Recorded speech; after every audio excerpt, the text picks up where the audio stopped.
All right, it's the bottom of the hour, so we will get started. If we have a few more come on, that's all right. So I want to welcome you today. Thank you for taking some time out. We're going to talk about how to use AI to accelerate your online marketing. Of course, AI has really begun to reshape the way we are doing things. A year ago, we wouldn't have been talking about a chat GPT or a Bard or any of those things. So this is technology that is definitely changing the landscape of how we market. It's changing the way we go about things. My hope today is to give you really some insights into how the AI works, some of the things that we are using AI for out in the field, how you can apply that to your agency, and then we'll have some live demonstrations and then Q&A time at the end. So we should be done right within the hour. Take us probably about 50 minutes plus 10 minutes for Q&A. And so we'll get rolling with that. So get you started here. Little introduction who I am. My name's Carl Willis. I am a serial entrepreneur, been an online marketer since 1997. I started by selling vases on eBay back in the days of dial-up. I am the CEO of Simplicity Marketing, LLC, which is the parent company of Agent Branding and Marketing. I'm also the lead strategist for both companies, the author of Internet Marketing for Small Business, creator of the Marketing Classroom, international keynote speaker, and recognized digital marketing expert. If you want to know more about the parent company, you can visit Simplicity Marketing. And then, of course, for all things related to insurance agents, go to agentbrandingandmarketing.com. So let's talk through just the importance of online marketing in the digital age. Obviously, everyone operates in multiple modalities today. So they're going to engage with you here. They're going to engage with you on their laptop, on their desktop, by phone. There's many places that individual can be interacting with you. Plus, you have multiple online platforms. That could be TikTok, that could be Facebook, that could be Instagram, YouTube, a Google search, could be your Google business profile, could be your website. So one of the things we have to realize is today's consumer is constantly bouncing around from message point to message point, modality to modality, platform to platform. And so part of what we want to do is be very efficient at staying with them through that entire decision-making process. And so when we talk about AI is going to help you be more efficient and more effective in doing that. And so what we'll really look at today is a little kind of 30,000 foot overview, how AI is working, some of the things you need to be aware of with AI, and then we'll do some live case demonstrations for you and hopefully give you some tools in your tool belt that you or someone in your office can be working with as we go. If you've got questions, feel free to put those in the chat at any point. I'm happy to stop and address whatever you want to ask. And of course, we want to look at how do you apply this to your unique situation? And so if you've got questions that are somewhat uniquely tailored, don't feel afraid to ask those either. So that being said, here's the real overview of AI. It is the simulation of human intelligence in machines, basically teaching a machine to think like a human. If you're like me, I'm a child of the 80s, so I was scared to death by the movie War Games and Terminator, where we, took the idea that the machine would learn so much it would begin to not like us, and the world ends. So for somebody of my generation, sometimes that's the perception of AI, but AI is so much beyond that. And so at the core, it is the simulation of human intelligence in a machine-based environment. And so there's some key concepts we want to understand. The first one is machine learning, that in AI, the machine is constantly learning, constantly taking new information, new data, refining its process, refining its output to become more and more human in its interaction. That also brings us into this next piece, natural language processing. So AI is developed to work off of the language patterns of the end user. So when I put in an input, I give it a set of directions and I use my natural speaking language. The AI should be able to follow that natural speaking language and create an output for me based on that interaction. And then finally, deep learning, we want the AI to continue learning based on its experiences, just like a human does. And so that's the core of AI, is that it's machine learning, but it uses natural language processing, and it's a deep learning. It's continually in a learning mode. And so some examples that you've likely seen is recommendation systems in e-commerce. So now many of the e-commerce stores you go to, as you're shopping, as you're looking at different items, will begin to make recommendations to you based on items you're looking at, items you put in the cart, all of those types of things. I was on Amazon yesterday looking for external two-factor authentication keys for some of our team members, and Amazon was making additional recommendations as I was shopping. Chatbots in customer service. We've seen the good and bad of this.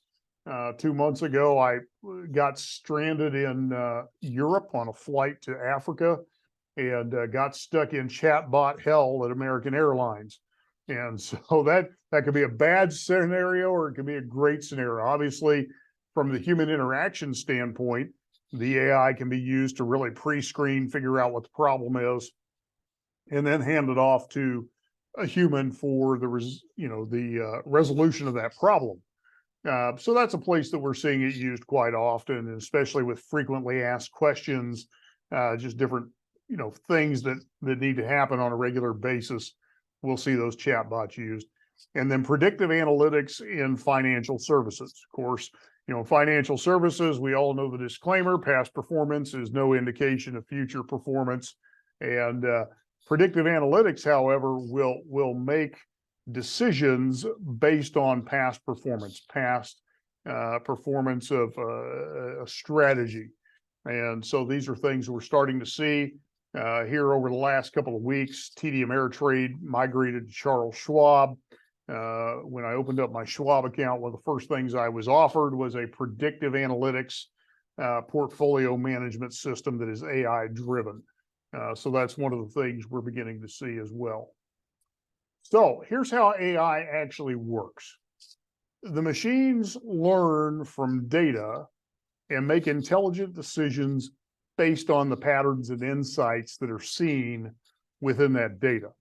So if you think about human behavior, a lot of human behavior is based on habit, and it is repetitive. So the best predictor of a person's future behavior is to look at their past behavior.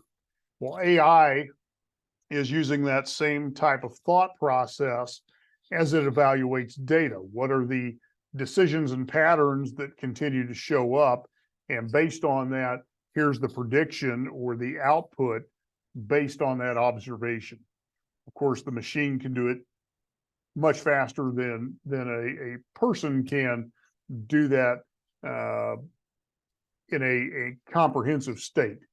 High quality data is required to train AI effectively. And that's a term I want us to kind of really land on: high quality data. If you are not giving the AI good data to work with, if it's a little flawed, if it's lacking, if it's biased, then the AI really isn't trained effectively. It's going to begin to show some of those elements in its output. So this means that when we're gathering data, we want to gather data from relevant sources and from diverse data, not just one output of data that we feed into the AI. And we also want to make sure that everything is relevant. Here's where this is key. ChatGPT, when it was rolled out, the data was only current to 2021. So there were some queries that if you were to ask because the data was not relevant, it was going to give you an irrelevant response. And so that in particular, search engine optimization would have been a place you might have seen that. It may have given you a dated suggestion for optimization that really didn't apply in 2023.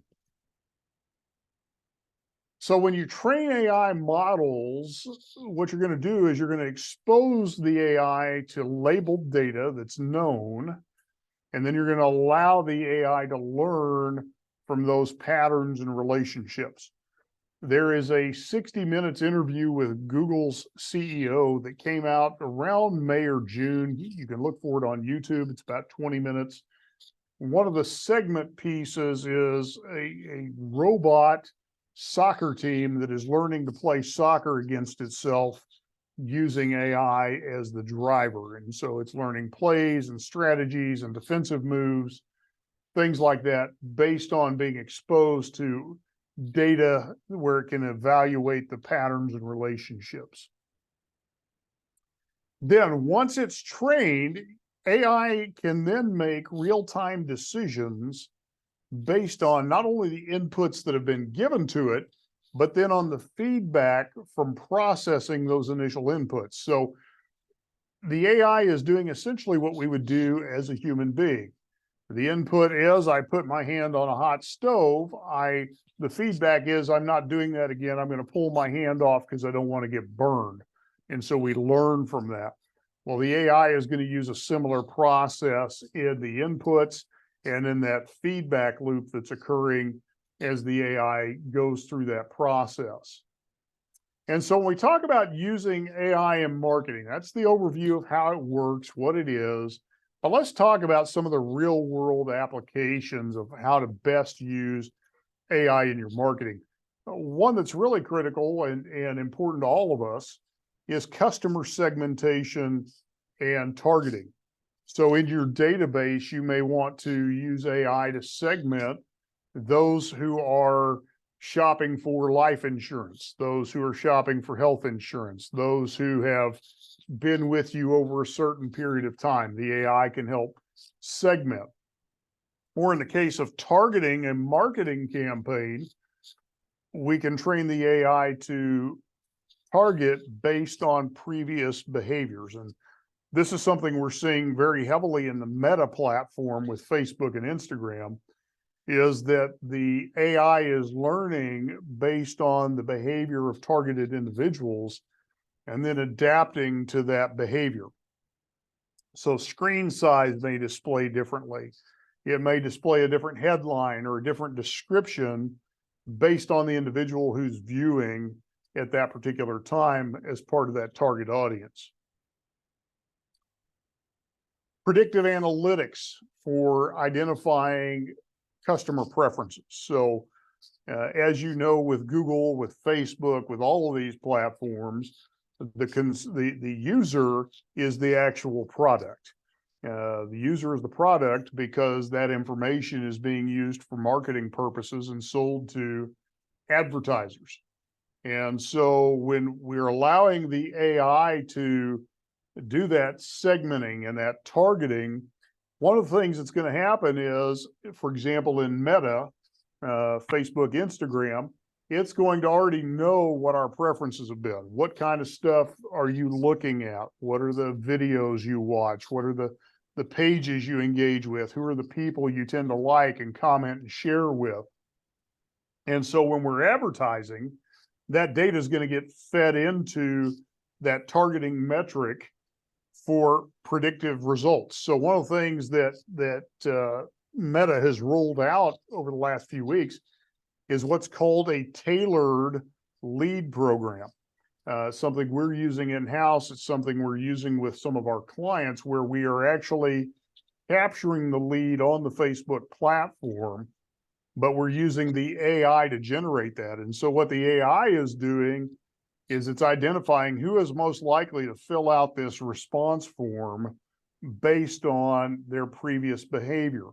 And what's kind of interesting behind the scenes is to watch how that AI is working. You can see that some days it's a little heavier on one platform, Instagram versus Facebook, or vice versa, or you'll see that it's displaying more repetitions in certain markets. And so you can see that AI solving for the solution to the problem. In fact, years ago, now with the AI really getting more advanced, we're not having to do that. But in the early days, here about 3 or 4 years ago, I had a Facebook rep actually tell me to build similar audiences and split out my larger audience in segments. And then the AI would compete against itself to see which segment was more lucrative. And generally within about 48 hours, you would know where all the buyers were based on the AI solving that equation for you. When we move into this, content creation and optimization, this is going to be a big one for everyone on the call.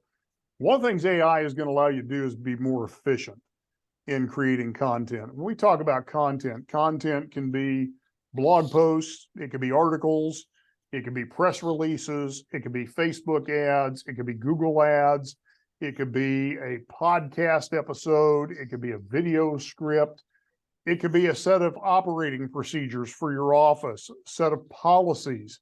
It could be creating, forms within your office. So when we talk content, it can go far beyond marketing, but we're just going to focus on marketing right now.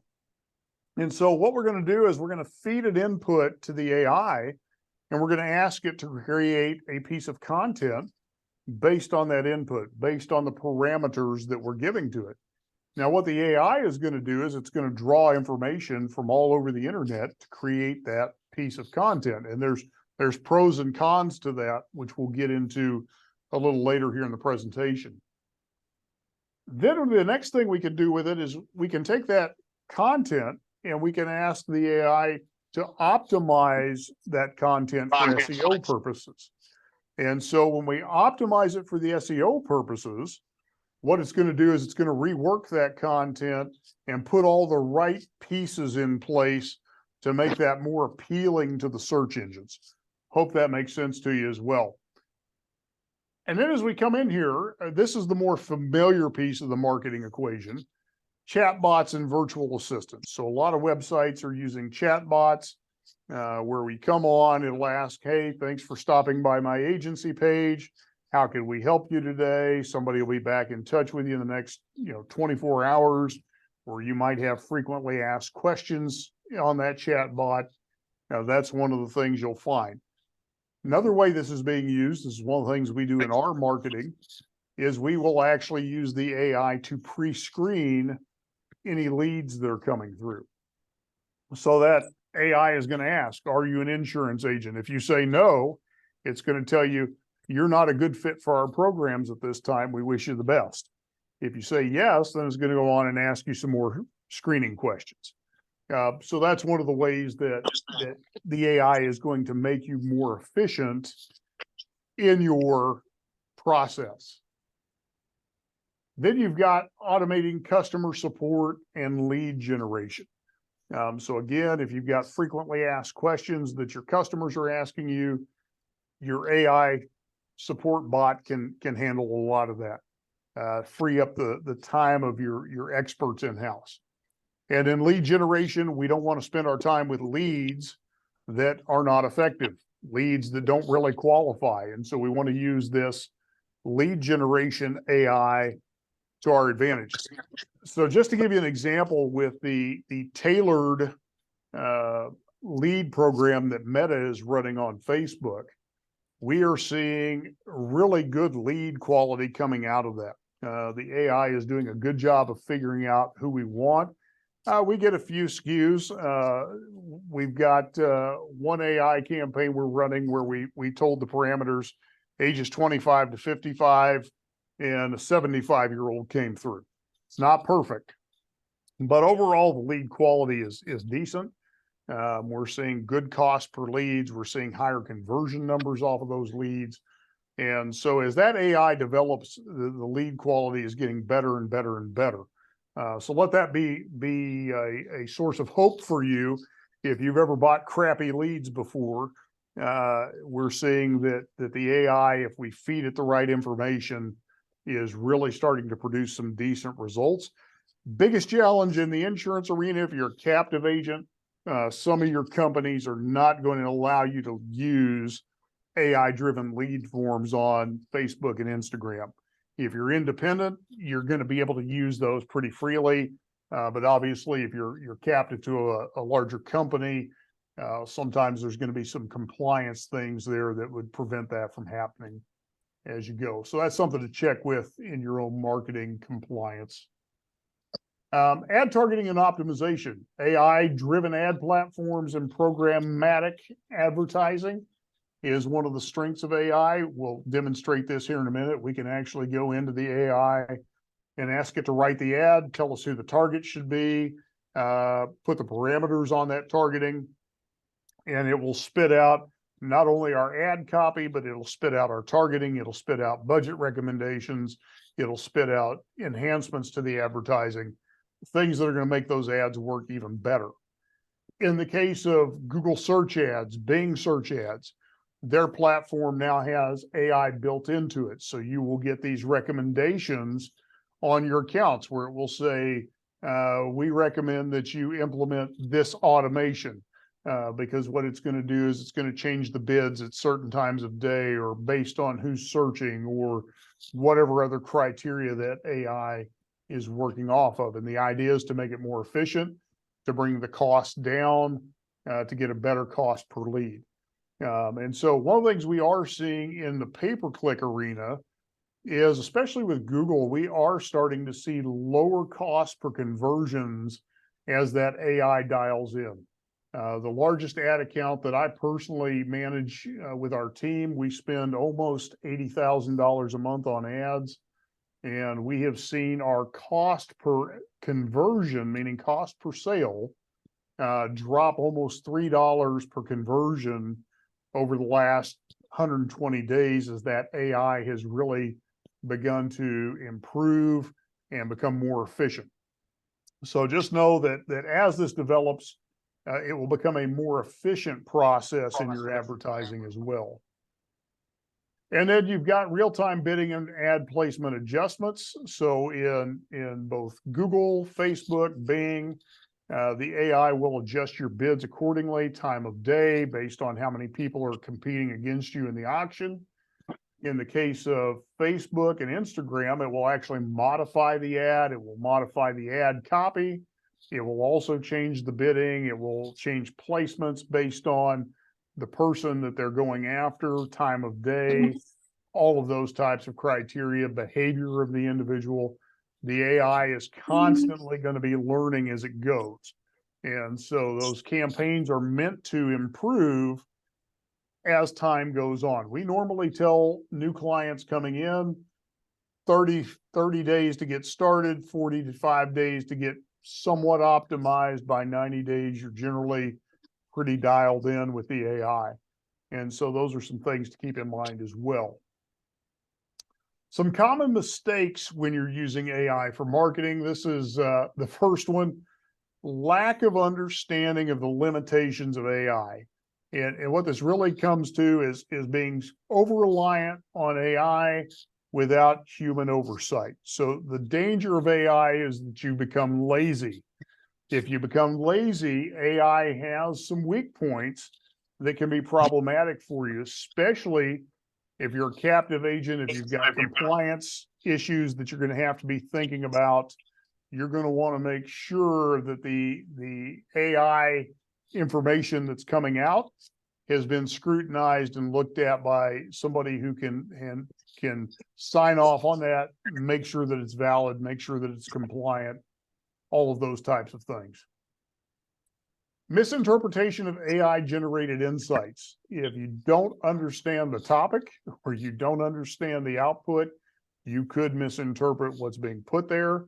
If you don't understand the inputs that have been given, there could be misinterpretation as well. So we need to understand what input was given to make sure that we've got a clean output. And I'll give you a demonstration of this here momentarily as well. And then insufficient data quality and quantity. So it's important that you have plenty of data, that it's clean, and that it's diverse and relevant. So let me give you a little scenario of this. If I'm constantly pulling my data from only one source, then it's going to skew my AI output. My AI is only going to be evaluating data based on that one source. What we want the AI to do is to draw all sorts of inputs from many available sources to give us a better informed output in our AI.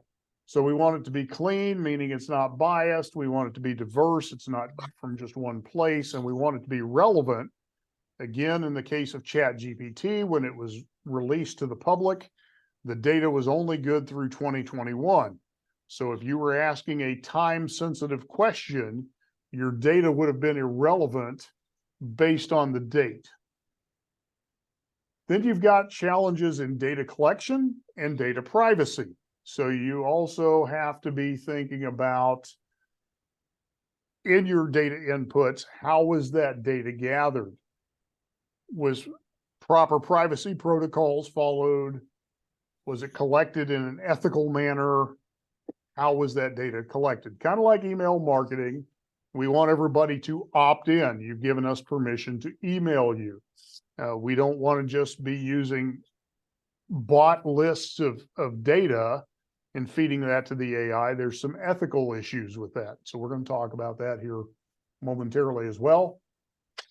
We've got to be transparent and we've got to be accountable in our AI algorithms. So one of the things that you'll see if you watch the Google interview is they talk about there are going to have to be laws and accepted procedures and norms for the way that AI is used so that there's accountability in that. One of the things that we are seeing in the world today is the ability of AI to create very unethical situations. So for example, Microsoft's AI can reproduce a human voice with only 3 seconds of voice recording. AI can take a person's facial print from a video and recreate their likeness in another video. Those two things can be combined and can spoof. We saw that there were some instances of that in the 2020 elections, and most recently in the Ukraine war with Russia, there have been spoofed videos put out where it's the person's likeness and it's their voice, but it's not actually them. And so there are some ethical considerations we have to consider. There was a report that came out here at the beginning of summer that the Air Force was doing an AI war exercise. And part of the instructions to the AI was that it could not eliminate a friendly military presence. However, the only way that the AI could resolve and solve the challenge of the role play, if you will, is it ended up eliminating the operator, which is what War Games and Terminator were based on. So there are some things that ethically have to be thought through with AI in the days ahead. And on a our level as local business people, this is probably the biggest one. We have to avoid bias and discrimination in AI-driven decision making. So if all of my inputs are coming from CNN and MSNBC, I'm going to get a certain bias and slant to the output in my AI. If all of my inputs are from Newsmax and Fox News, I'm going to get the reverse slant and bias. If all of my information is coming from a source that just features white Anglo-Saxon males, my AI is going to be biased to white Anglo-Saxon males. So if we want diversity in our outputs, we have to have diversity in our inputs. So that's one of the things we want to keep in mind, because in our marketing, we don't want to be discriminatory in our marketing outputs. And so we need to feed a good input to our AI, and that's a mistake that can be made. And then there's best practices for your AI implementation. Number one, you want to align your AI strategies with your marketing objectives.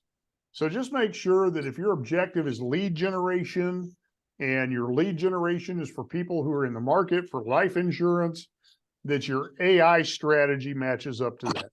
If you're a property and casualty agent, same thing. You want to make sure that your AI strategy lines up to it. that you're not feeding the wrong inputs for your target market and the modalities that you're going to use. You want to build a strong data infrastructure, so have a great structure for the outputs that you get from your AI.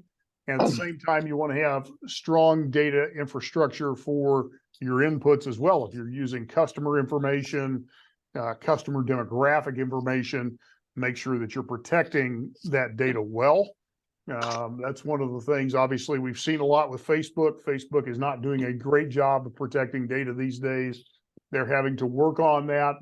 Their data infrastructure needs some work. So we want to be kind of watching what's happening in the market and take advantage of that. In fact, let me just speak to this. We sent out a warning to our clients about 2 weeks ago. The spoofs on Facebook have gotten so good that they look like they're officially coming from Facebook within the Facebook environment. And when we first were alerted to this, we actually had our in-house rep evaluate some messages that were coming through on client accounts. And the only way he was able to determine that they were fraudulent was there was a little bit of discrepancy in the Meta logo in that communication. So just realize data protection is going to be key going forward with AI as well. And then you want to have strong collaboration between your marketing and AI teams. Typically in a small business, in an agency, your marketing and your AI people are going to be one and the same, or you may have an in-house AI person that's helping you develop your data, and then you're turning it over to a marketing agency like us to work with. And so you want to have strong collaboration there as well. And then you want to continuously monitor, test, and refine everything that you're doing. Monitor your outputs, your inputs, how can you make it better, and then test, see what kind of results you're getting from that as well. And then here's some future trends in AI marketing. The biggest advance is that it's going to become much more personalized. So if you're watching Apple, supposedly Apple is actually one of the biggest movers and shakers with AI. It's just not super public like it is with Google. But when I get in my car this afternoon, my AI is going to tell me it's 11 minutes to get home. It knows where I'm going. It's going to recommend that I turn on Audible and continue listening to the book I've been listening to. And then tomorrow about lunchtime, I'm going to go to my car and it's going to tell me the directions to my favorite coffee shop where I meet with 2 financial advisors every week to talk strategy with them. And so the AI is learning my behavior. That's what we're seeing happen in the advertising. That's what we're seeing happen with our smartphones. My Google Home knows that every morning at about 8 o'clock, I walk into my kitchen. It's going to read me off the weather. It's going to tell me what my first 5 appointments for the day is.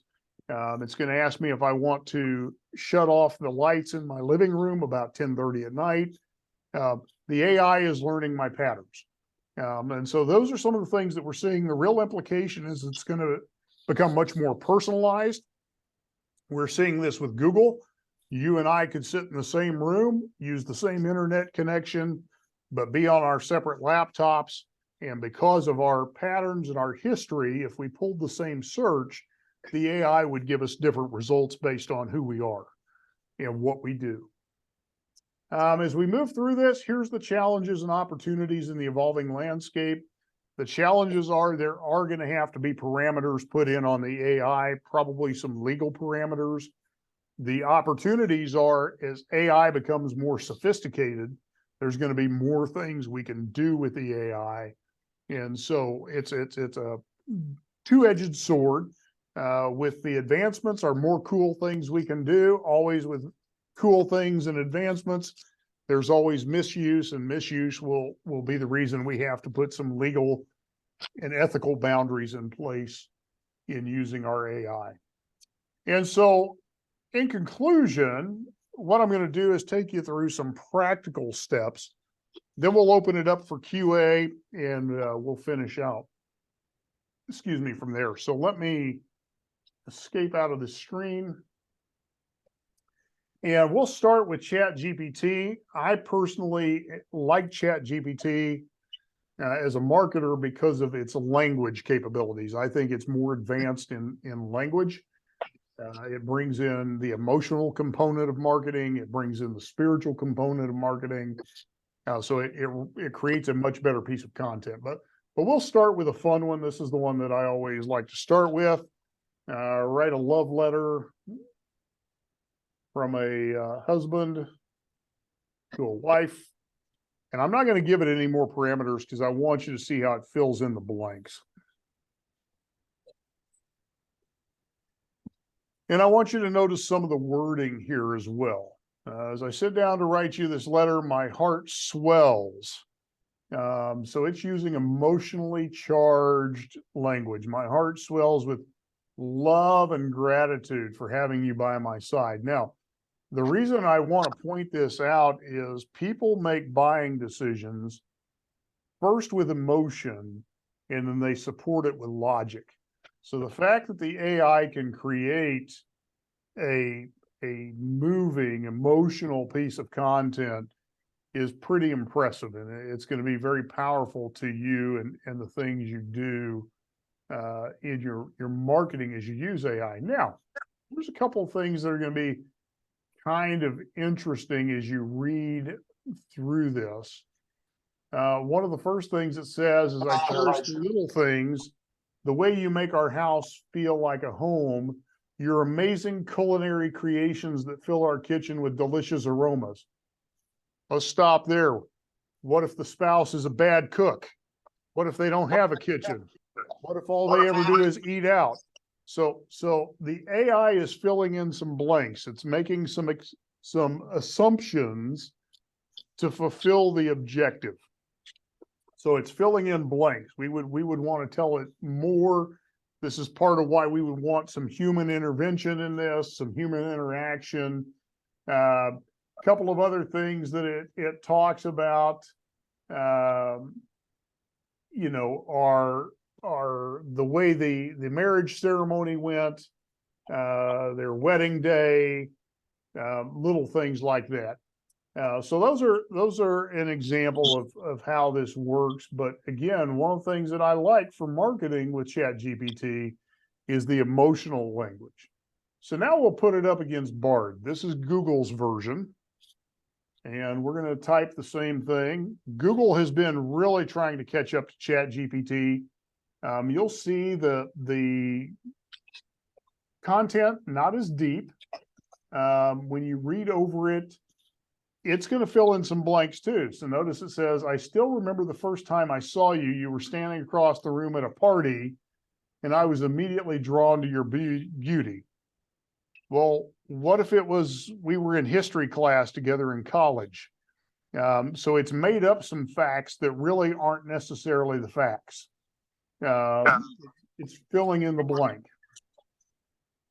It's got a few other things in there, still good stuff. You could use it, you could tweak it, you could rewrite it a little bit and still probably have a good piece of content. But just notice it's filling in some blanks because we didn't give it the information. If we come over to Bing is now tied in with ChatGPT. So it's giving a little better quality than it did originally. Originally, what it would do is it would try and tie into search things, search returns that might be helpful. Nowadays, it will take the search returns to write you a piece of content. So I've asked it to do the same thing, write a love letter from a husband to a wife, and I actually forgot letter, and it knew what I was saying. So here's a poem. So now it's writing me a poem. So this is pretty nice. Some emotional language here. Now what it's doing is it's giving me some other things I could do. Well, I meant to write a love letter, so I can ask it, can you write a love letter instead? So that's going to be my next little query here, write a love letter instead. So now it's going to change it up. Oh, there we go. Hit continue first. Write a love letter instead. So now it's going to write a love letter. And because it's using ChatGPT, it's a little more emotionally charged language, has a little more spirituality to it, those types of things. And it's going to say, is there anything else I can help you with? Notice it says 2 of 10, so it's giving me 10 opportunities here. But then it's giving me some other questions. It's prompting me some other things I may want to do. Can you suggest a gift idea? What would be some romantic gestures? All of those types of things. And then here's the other thing that the Bing AI can do that's pretty impressive. It can create images based on an input. So I'm going to tell it, create an oil painting of 2 zebras riding bicycles. Both zebras are wearing New York Yankee baseball caps.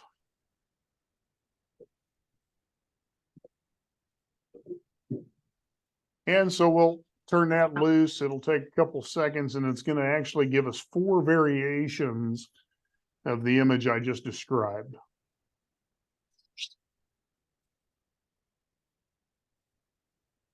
Refresh it. I want to pull the last 4. So it's done it in an oil painting motif, New York Yankees hats, and the zebras are on bicycles. So it'll create the image based on what you told it. This was a demonstration I did earlier today. I told it to create a photograph, a high-res photograph of a luxury kitchen. So you'll see things like that. This is one I did a while back, a school for students who were disabled in Kenya. Same thing here. So you can use the AI to do some pretty amazing things. Now, here's where the AI starts to kind of hit you. Google has now introduced AI-powered search, just like Bing has. So I pulled up this search, top insurance agents in Wichita.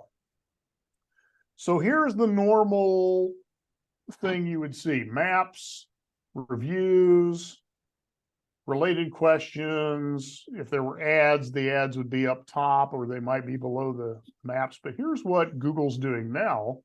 I can say, yeah, let me have the AI help me a little bit with this. And so the AI will go to work. Let's reload that. There it is. Wichita, Kansas has many top insurance agents, including Sean Ferristad, a State Farm agent with over 10 years experience in the insurance industry. So it's pulling this information from the Google Business Review or the Google Business Profile. Kansas Insurance Pro is a top-rated insurance broker. It's getting that from their reviews. An insurance broker with 26 years of experience, it's getting that from the business profile. The founding date of the insurance agency. Other top agents include these individuals. It's got Jody's picture on there. It's pulling it from Wallet Hub. Then it's pulling Kev's Best, Wallet Hub, and Win Insurance Group as part of its decisions. I'm going to show you a different industry just to show you something that I think is really critical to you. We talk a lot about getting reviews from your clients. Let's do this one, kitchen remodeling in Wichita. We'll get an AI-powered result. There's the ads. Here's the result. But here's what I want you to see, how the AI pulled the ranking. And this is where I think it's going. Kitchen remodeling company that some say they've used and recommended. So that's coming from their Google reviews. Kitchen and bath remodeling company that some say they're glad they trusted to do their remodel. It's coming from their Google reviews. Kitchen and bathroom remodeling company that some say they had a positive experience with, coming from their Google reviews. Kitchen and bath remodeling company that some say did excellent work. This one that some say completely remodeled their kitchen. So all of that information is being taken out of these reviews. So that's something I want you to see. And the other thing I want you to see is these don't totally match up here. So Wichita Homeworks is number 1 here as well. And just to brag a little bit, they've been my client for about 9 years now. So they get pulled in here. Persona is number 2 here. It's number 3 here, but kitchen tune-up, which is number 2 in the map, didn't even show up here. And so the AI is going to change the way search results come about too. So I just want you to understand that as you go. So let's get into a couple of practicals, and then we'll get into some Q&A here. A couple of practicals for you. One of the first ones that would be something you might commonly do is create a Facebook post for Mike Hansen. Mike, I'm going to use you. State Farm insurance agent. In this post, discuss why a 35-year-old would need life insurance.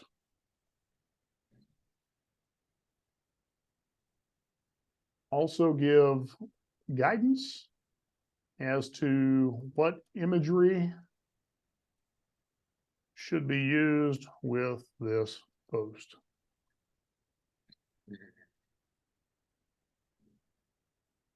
So now it's going to write a complete post for Mike. It's going to put emojis in there. It's going to have an eye-capturing headline. It's going to put some bullet points. Now it's going to suggest the imagery. For this post, let's go with a warm, relatable image. Picture a smiling 35-year-old couple, maybe with their adorable kids, enjoying a picnic in the beautiful park, because they represent a happy, secure future, which is what life insurance is all about. Then you've got a call to action. If you're in your mid-30s or know someone who is, perfect time to explore insurance options. Don't wait. There's your further call to action. Now, we could go in there and I could say, revise this to direct the viewer to call for a quote today.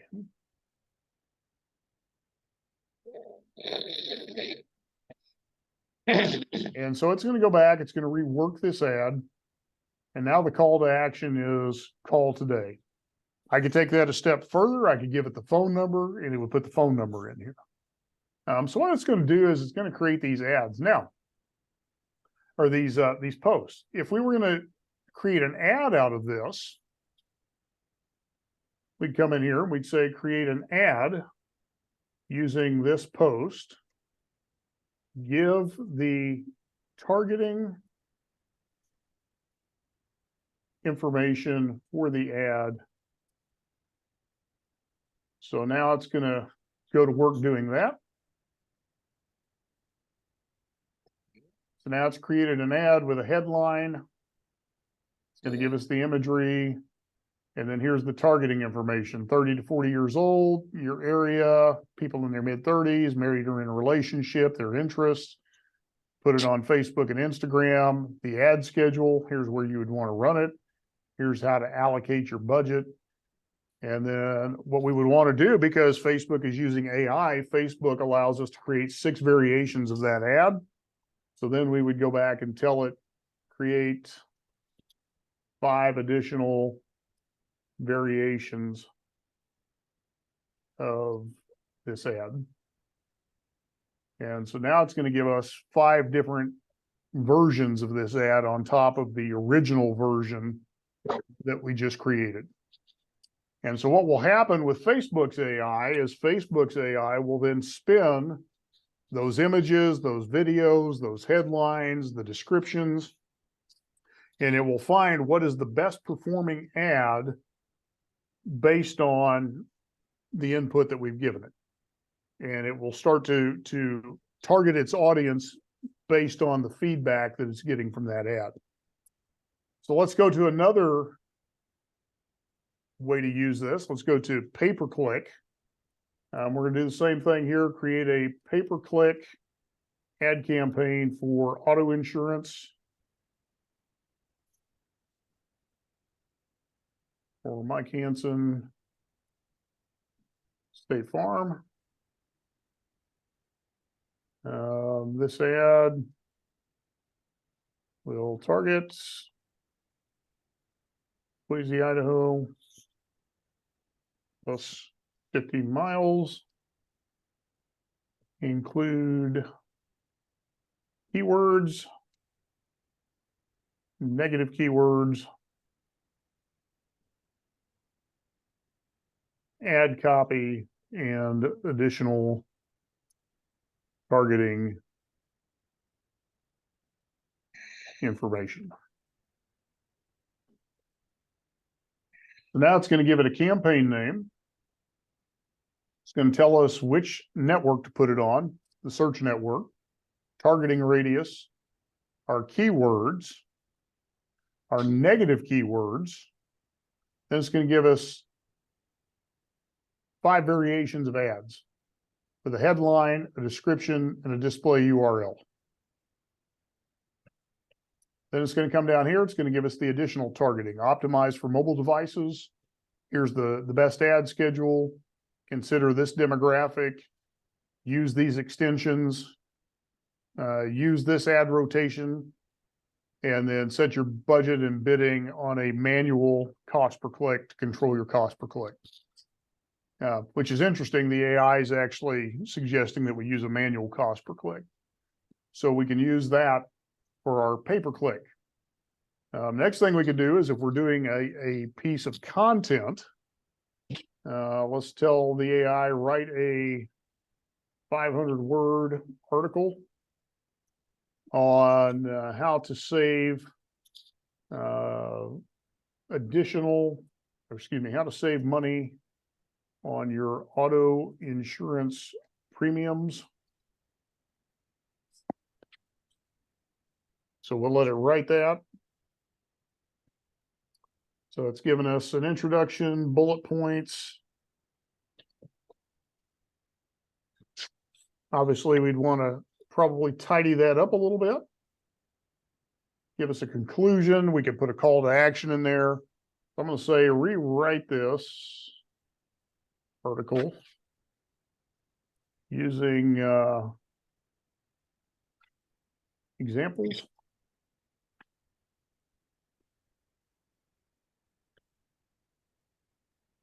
Now it's going to give us some examples. Now notice it's creating information that may or may not be factual. So this is the human oversight part of this.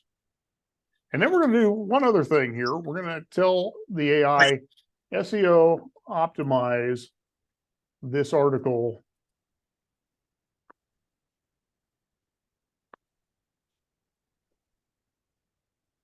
so now it's giving us headers, it's giving us keyword rich content. It's doing all of those types of things so we can more easily rank this piece of content. So those are some of the things that you can very quickly and easily do with your AI. The other thing that I like is I like using AI for letters.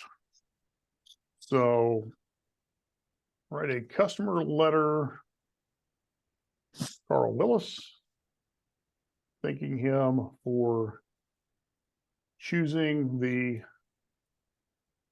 Mike Hansen State Farm Insurance Agency for his auto insurance coverage.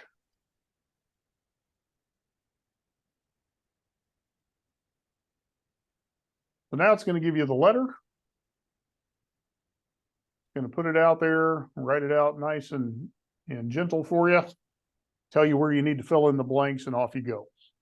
So one of the things you can do in your database is have the AI create a series of letters that you might want to send out to customers, thanking them for their business, thanking them for a renewal, thanking them for a referral, any number of things. Have the AI write that for you.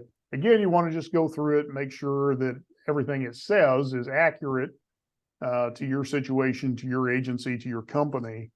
But this is one of those things, save you a lot of time, make you much more effective in what you do. And then I'll just put a little side note. I recently did a podcast interview. If you go back on YouTube, you'll find it, or through our podcasts. where I interviewed a company owner. His company, the AI will actually learn your handwriting and handwrite these letters to your customers. So it's kind of like send out cards, except it's in your own handwriting. It's pen written by AI robotics. Rick Elmore is the podcast interview topic, so you can see that on YouTube or any of your podcast places. So with that, let's go to any questions you may have. I'm going to go back to the screen here because there's one more important thing I'm going to show you at the end. Any questions I can answer for you, put those in the chat or go live and ask those, whichever you prefer.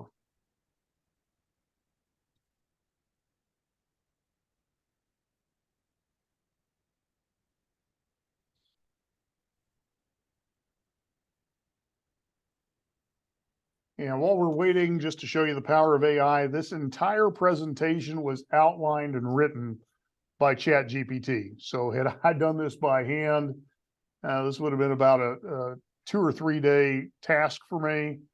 With ChatGPT, it was about a 3 to 4 hour task. Any questions? Thank you, Mark.